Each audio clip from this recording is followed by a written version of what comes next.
vous savoir nombreux à ce rendez-vous de l'information sur la télévision nationale. Mesdames et messieurs, bonjour et bienvenue au 13h.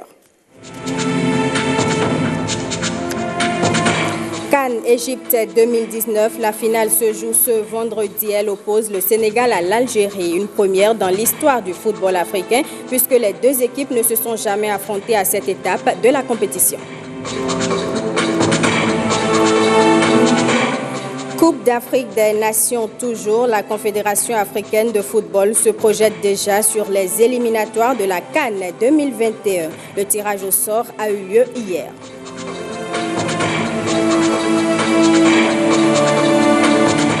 On parlera également dans ce journal de ces consultations des responsables départementaux de l'éducation de la Donga. L'élaboration de la stratégie de renforcement des alternatives éducatives au Bénin était au menu des échanges. À la veille de cette finale entre Lions de la Teranga et les Fennecs d'Algérie, le sélectionneur du Sénégal était en conférence de presse. Aliou Cissé évoquait les ambitions de son équipe. Il était avec le jeune milieu de terrain Crépin Diatta. C'est une finale, voilà. Donc une finale, comme j'ai dit, c'est un match spécial. Il ne s'agit pas de tenir un discours va-t'en en guerre ou... Non, on reste dans le cadre du football. Nous sommes très sereins, nous sommes très concentrés. Nous savons que nous avons des arguments à faire valoir et nous avons de très grands joueurs.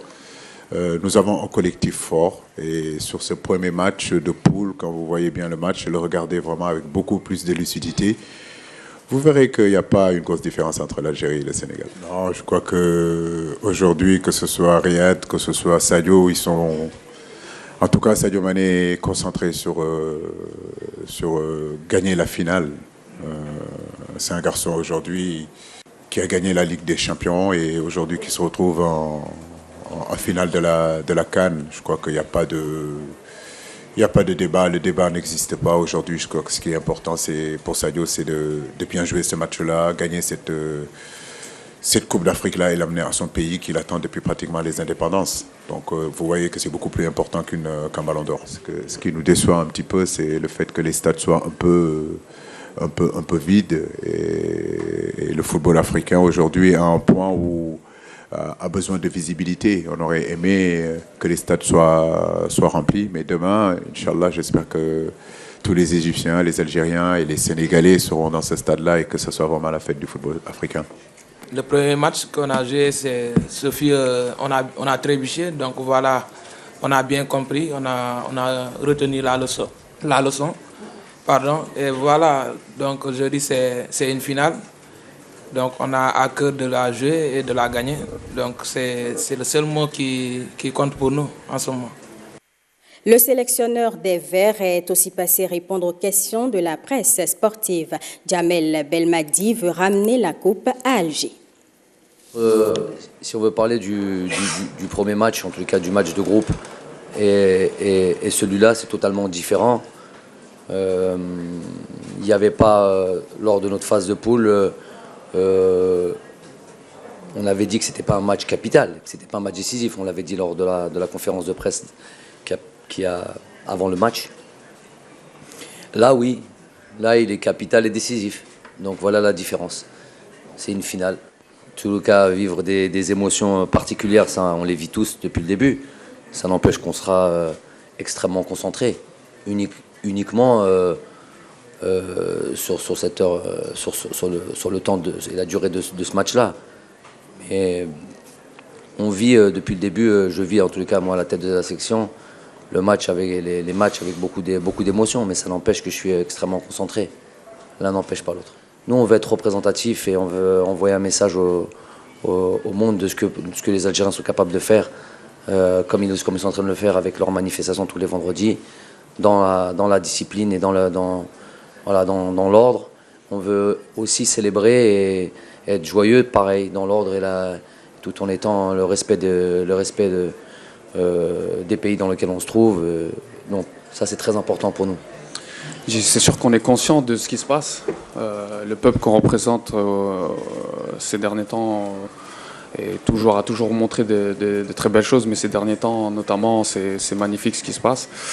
Maintenant, nous, on se concentre sur cette finale et bien sûr qu'on a envie de de montrer des belles choses et de gagner cette finale pour ce peuple-là. On passe par des choses comme la Coupe du Monde, où on a montré une très belle figure en 2014, et qu'ensuite on passe par des échecs.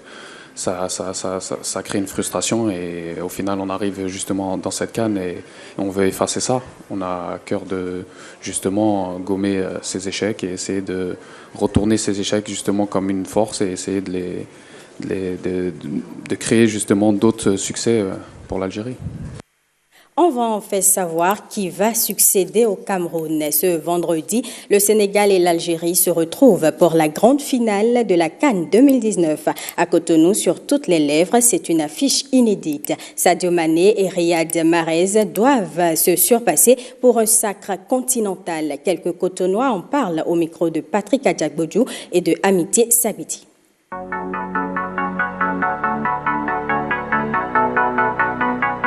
Le Sénégal mérite cette finale-là parce que tout son parcours, le Sénégal a été battu seulement une seule fois par son challenger qui est l'Algérie. Nous avons vu l'Algérie qui a tenu le monde en haleine par son football, par le charme de son football. L'affiche alors donc de la finale de cette CAN est une très belle affiche. Si chaque joueur sénégalais donnait le meilleur de lui-même, le Sénégal passe facilement. Mais si le Sénégal tombe dans la facilité, les Maghrébiens, ils ne s'amusent pas dans ce genre de jeu. Surtout quand ils marquent un but, c'est fini, ils cassent le jeu complètement. Donc le Sénégal, si le Sénégal doit maintenir sa chance, c'est de tout faire pour ne pas encaisser. Sinon, si le Sénégal encaisse le premier but, les Maghrébiens, ils vont commencer par ralentir le jeu comme ils ont l'habitude de faire. En tout cas, je supporte le Sénégal quand même, mais à voir le jeu, le football que l'Algérie produit, l'Algérie pas favori. Mon cœur bat pour le Sénégal. Mais à côté de ça, en tant que footballeur, en tant que footballeur, je vois un peu l'Algérie en avance sur le Sénégal. Moi, je vois le Sénégal un peu favori de cette finale. Parce qu'avec un Sadio Mané qui est très en forme, je compte vraiment sur lui pour qu'il puisse nous ramener la coupe. Il y a supporté, mais dans ce cas, il a supporté. Moi, je supporte l'Algérie. L'Algérie, il y a un positif pour le positif, et nous, et le Sénégal, il faut Ce ne serait pas facile pour le Sénégal, même si le Sénégal c'est une équipe qui a tenu le coup jusque-là. Le Sénégal lui-même sait qu'il a une équipe, un adversaire de taille, donc en face. C'est très difficile pour le Sénégal de s'en sortir, même si je suis un supporter, le premier supporter du Sénégal. Le Sénégal doit prendre ce match-là avec beaucoup de réserve. Pas se jeter trop à l'abordage, contenir l'adversaire et peut-être monter. Sinon, si le Sénégal, déjà dès le début, rentre en abordage ou bien commence pas à courir, mais je pense qu'il risque d'encaisser des buts. Ça, c'est sûr, puisque les Algériens sont très forts dans ce domaine-là. Et l'exemple typique, c'est le cas de la Côte d'Ivoire. Il va falloir que le Sénégal fasse beaucoup attention, mais j'ai foi, puisque étant de l'Afrique de l'Ouest, mon souhait, c'est que le Sénégal remporte cette coupe.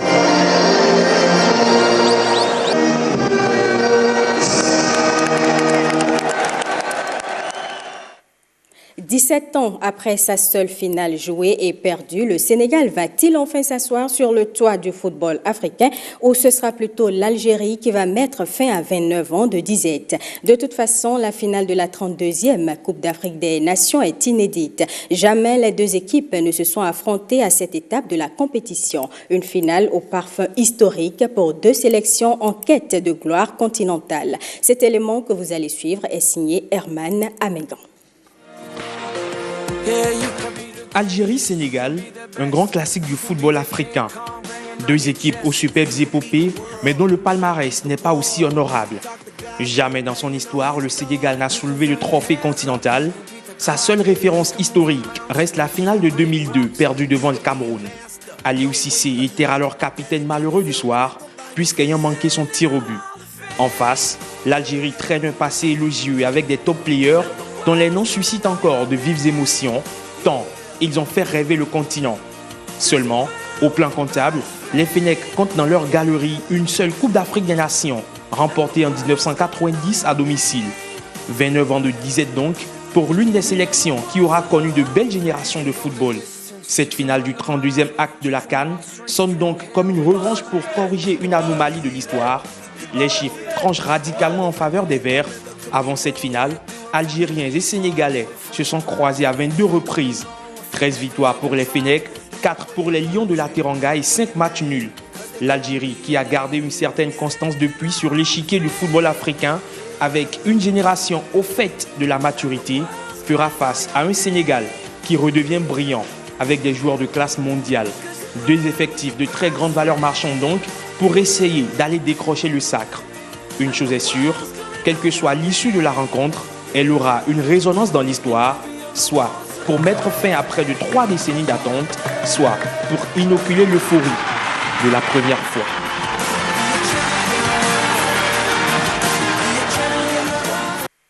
À la Confédération africaine de football, je vous l'annonçais dans les titres, on se projette déjà sur les éliminatoires de la CAN 2021. Le tirage au sort a eu lieu et le Bénin se trouve dans le groupe L avec le Nigeria, la Sierra Leone et le Lesotho. Hospice Métoli et Augustin Baudou ont recueilli l'avis du président de la Fédération béninoise de football.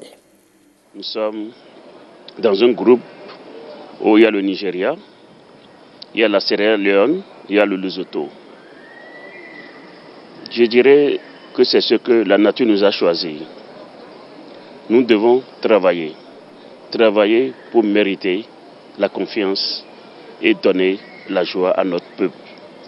C'est un groupe qui est prenable, mais il n'y a pas de petit pays.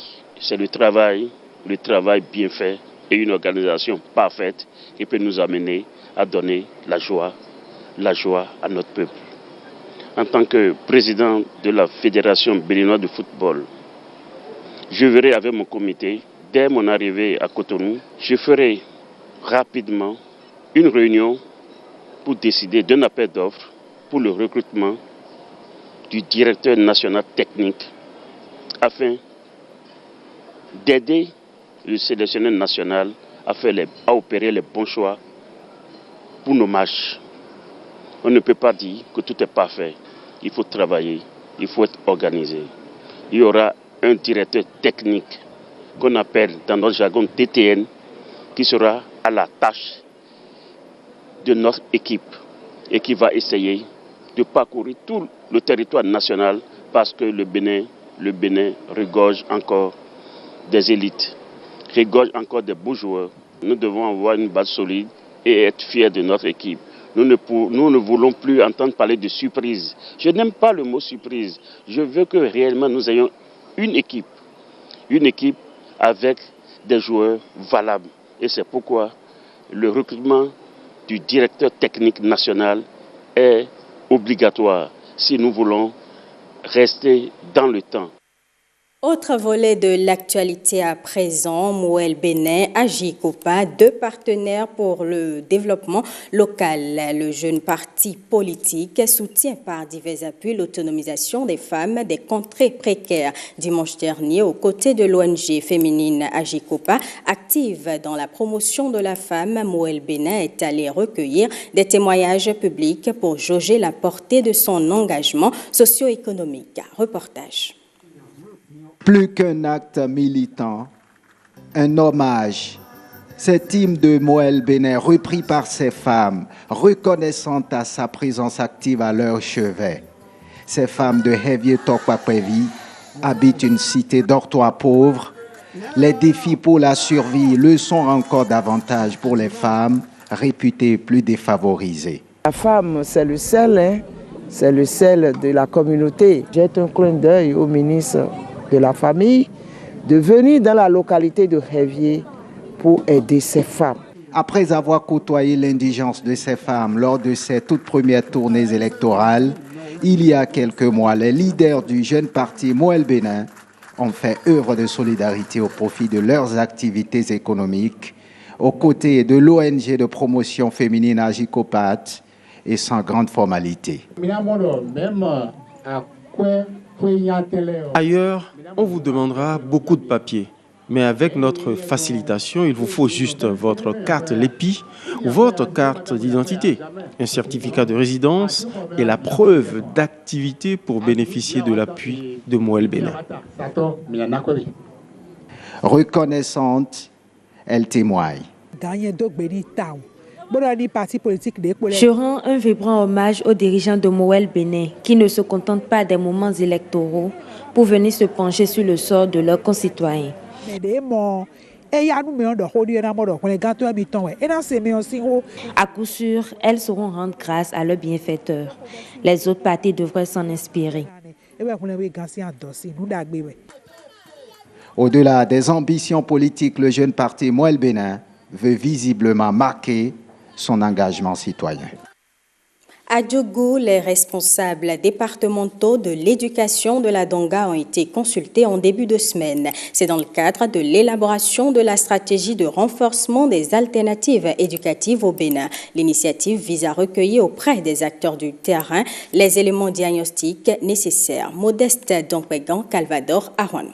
Près d'1 million d'enfants béninois sont hors du système éducatif national selon la dernière note d'analyse de ce secteur. La stratégie de renforcement des alternatives éducatives au Bénin, initiée par le gouvernement et appuyée par la coopération suisse, vise à offrir une seconde chance à ces dizaines de milliers d'enfants non scolarisés. Le gouvernement du Bénin a décidé, dans un souci de justice sociale et d'équité, de réparer ce tort fait à cette couche marginalisés. À cet effet, il s'est engagé à développer à l'échelle nationale une stratégie de renforcement des alternatives éducatives.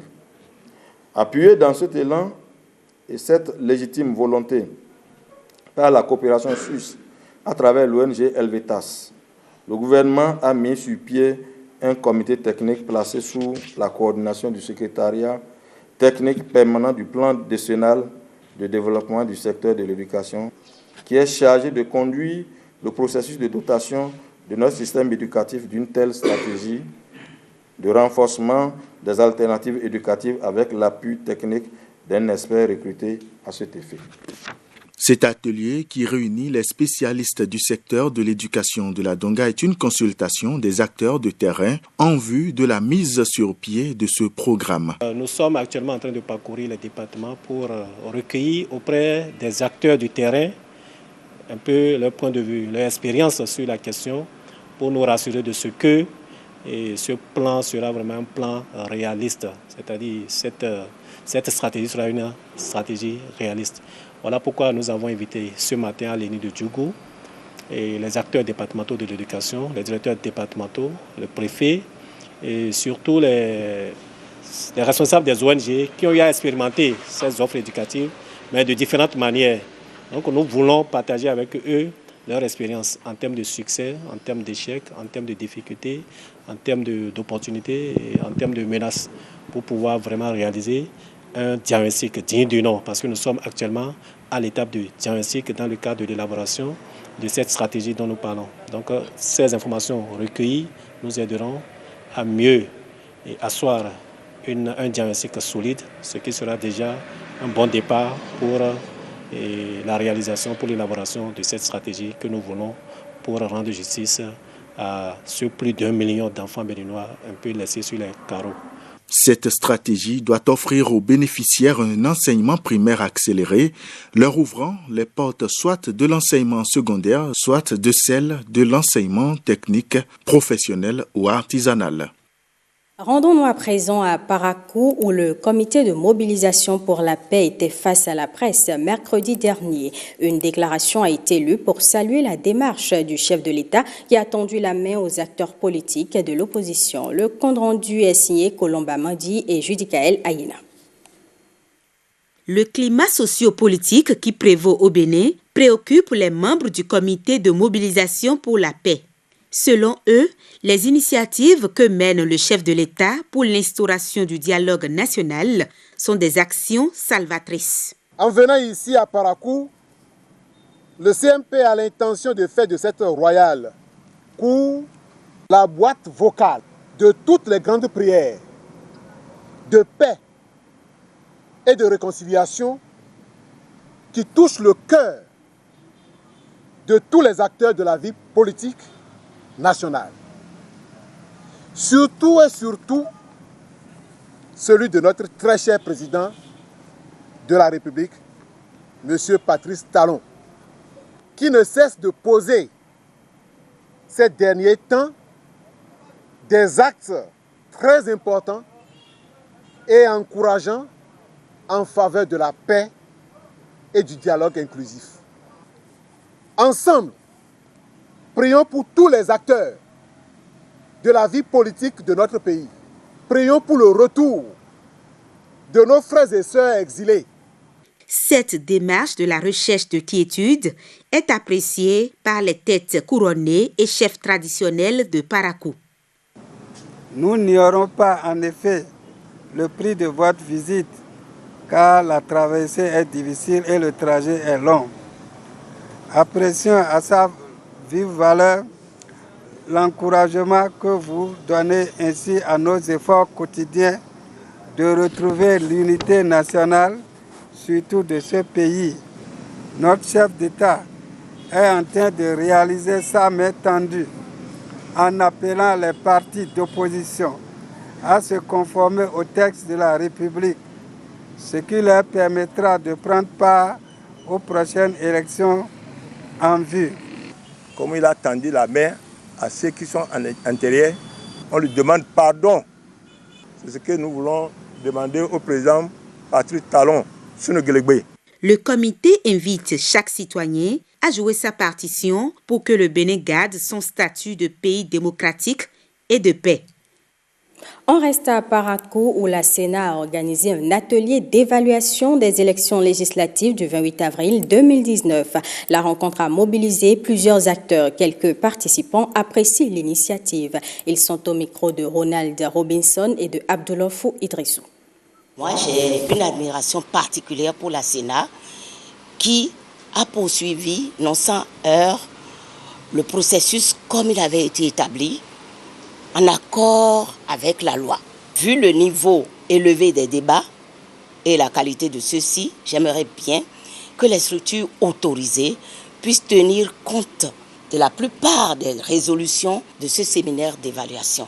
Et cela ne fera que apporter plus de crédibilité à la Sénat et, pourquoi pas, plus d'honneur à l'évolution de la démocratie dans notre pays. Le médiateur de la République n'a jamais été considéré comme une institution impliquée dans l'organisation des élections. Et c'est lorsque la paix sociale est menacée qu'on commence à crier « mais où se trouve le médiateur? Qu'est-ce qu'il fait? Qu'est-ce qu'il fait ?»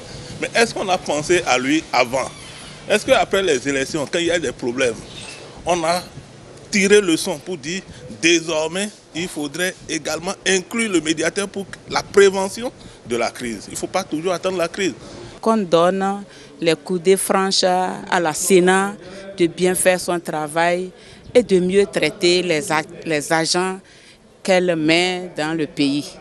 Que les hommes de loi là expliquent à la population qu'est-ce qu'ils sont en droit de faire et qui est permis par la loi et qu'est-ce qu'ils ne doivent pas faire.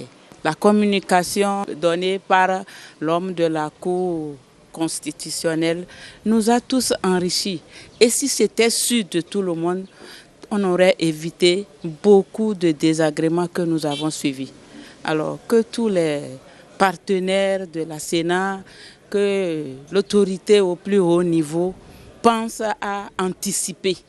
Au niveau de la police, que le service de renseignement fonctionne mieux et que l'effectif soit revu. Au niveau du gouvernement, moi je dirais que les choses soient bien revues et que le budget de la Sénat fasse partie des dépenses de souveraineté et que ce budget soit voté dans l'année N-1 pour qu'en cours de chemin, il n'y ait plus de retard et que les choses soient précipitées, mal organisées, en direction des partis politiques. Que désormais les gens qu'ils envoient le jour du scrutin dans les bureaux de vote soient mieux formés et conscientisés pour que le soir même déjà, en cas de problème, que ces problèmes-là soient signalés sur les PV et que leur base soit au courant pour que les choses ne soient pas rejetées et que, parce que ça nous donne l'impression que la Cour fait ce qu'elle veut. Et comme sa décision est sans recours, c'est tout comme si les gens sont torturés, alors que ce n'est pas ça. Il est question de prendre au sérieux cette question d'appropriation des tests, aussi bien par les politiciens par les leaders des organisations de la société civile que par les populations et de se lancer dans une question d'éducation civique des populations pour pouvoir les réconcilier entre elles d'abord et favoriser des élections apaisées pour les communales et les présidentielles. Nous allons inviter les députés à revoir également les tests aux endroits où il y a un peu de difficultés de compréhension, où il y a multiples interprétations. Parlons maintenant de l'opération d'enrôlement des citoyens qui ne disposent pas de souche pour leur acte de naissance qui a pris fin hier. Au bout de plusieurs jours, une forte affluence s'est observée sur plusieurs sites d'enregistrement. À Parakou, la population plaide pour une prorogation de l'opération. Reportage. Dernier jour de l'opération. Encore des centaines de requérants sur les listes d'attente. L'inquiétude se lit sur les visages. Je suis là depuis 3 jours, mais je n'ai pas une grosse satisfaction. Oh, voilà qu'aujourd'hui c'est la fin. Jusqu'à là, on n'est pas sûr si on peut trouver. Voilà le mot qui attend. Depuis 4 heures, les gens sont ici, ils n'ont pas encore trouvé. Normalement, c'était 200 personnes, mais des fois, on prend jusqu'à 400 par jour. Mais nous ne sommes pas en mesure de prendre tout le monde. À l'opposé, un ouf de soulagement une fois en possession du récépissé d'enrôlement. Ça n'a pas du tout été facile. Depuis que ça a été annoncé, on voulait le faire, on n'a pas pu le faire. Hier, on était là, on s'est inscrit, on n'a pas pu, on était là toute la journée. Mais aujourd'hui, on est venu un peu plus tôt, on a repris la liste hier et puis on est passé. On fait partie des premiers, mais c'est maintenant qu'on a pu passer. Bon, on est quand même content de l'avoir fait. Je suis très contente parce que mon frère avait fait, c'était à 35 000, on fait ça. Bon, voilà que c'est gratuit. L'opération rencontre une appréciation hors du commun, mais les avis restent également unanimes sur une doléance. On est content, mais le jour, le temps est suffisant, franchement parlant. Donc si on peut encore nous donner quelques jours de supplémentaires, en toi, nous, on serait content. Parce que c'est une seule personne qui a travaillé. Elle n'est pas rapide. Si l'État peut augmenter quelques jours pour le reste, pour qu'ils puissent venir se faire enrôler, ça serait vraiment bien, parce que c'est vraiment nécessaire. Ça va permettre à nous qui n'avons pas de souche de pouvoir avoir une souche définitive. Il va falloir que le gouvernement puisse proroger la date. Ça va dans le bonheur de tout le monde et du pays aussi. Une réponse favorable des autorités à ce cri de cœur sera sans nul doute bénéfique à des centaines de citoyens encore concernés. Comme c'est le cas dans bien de secteurs sous le régime du président Patrice Talon, la Chambre de commerce et d'industrie du Bénin connaîtra bientôt des réformes. Dans ce cadre, un administrateur provisoire a été choisi par le gouvernement, lequel administrateur s'emploie à proposer de nouveaux tests pour régir le fonctionnement de l'institution consulaire en vue d'obtenir l'adhésion des opérateurs économiques. Par rapport à l'élaboration de ces nouveaux tests, l'administrateur provisoire est en tournée. Bertin Adimi et Jiska Akbovi ont suivi l'étape d'Abomey. Avoir des tests plus ou moins consensuels qui ne gênaient pas des conflits. Cette mission que lui a confiée le gouvernement, l'administrateur provisoire de l'institution consulaire ne s'en est jamais écarté. Ce qui lui a permis, après 6 mois d'intenses activités, de proposer de nouveaux textes. Sont concernés en premier chef les critères de base devant régir les élections tant dans les régions économiques qu'au niveau de la chambre consulaire. Quand on parle de chambre, c'est qu'on veut une certaine qualité dans la représentativité. Représentativité, c'est qu'il faut mettre la barre un peu haute pour qu'on ait ceux qui ont déjà une certaine surface financière, qui savent de quoi on parle, qui peuvent aller à l'étranger valablement, négocier des choses qui vont profiter à tout le monde. C'est ceux-là qu'il faut qu'ils soient majoritaires à l'Assemblée consulaire. Il faut avoir exercé au moins pendant 2 ans. Dans la région, pour être éligible, il faut être d'abord électeur avant d'être éligible. Donc, il faut remplir les conditions d'électeur et en plus de ça, il faut avoir exercé pendant 1 an de plus, donc 3 ans au moins pour les candidats. Autre précision importante, les nouveaux textes proposent la réduction du nombre d'élus consulaires qui passe de 99 à 69, dont 46 au plan national et 23 dans la région. Le nombre des membres du bureau de l'institution consulaire est également revu à la baisse. Les postes sont passés de 7 à 5. Désormais, on a un président et on a 4 vice-présidents. Les 3 sur commerce, industrie, services Et pour qu'on ne dise pas que c'est un bureau, c'est une assemblée des grands, un représentant, un élu au niveau des régions sera aussi vice-président. Nous avons estimé que ce n'est pas nécessaire d'avoir tout un bureau au niveau des régions. Nous avons juste besoin d'un coordonnateur au niveau de la région, comme un élu, et il travaillera avec le bureau consulaire qui a la politique d'ensemble de la Chambre.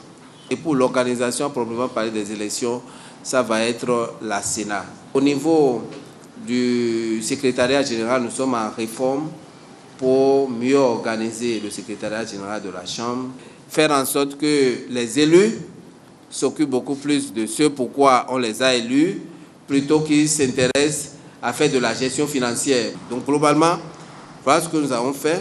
Des réformes statutaires en somme qui modifient de fond en comble l'architecture de la Chambre de commerce et d'industrie du Bénin. Avant de soumettre les nouveaux textes au Conseil des ministres pour adoption, l'administrateur provisoire a bien voulu les porter à la connaissance des opérateurs économiques.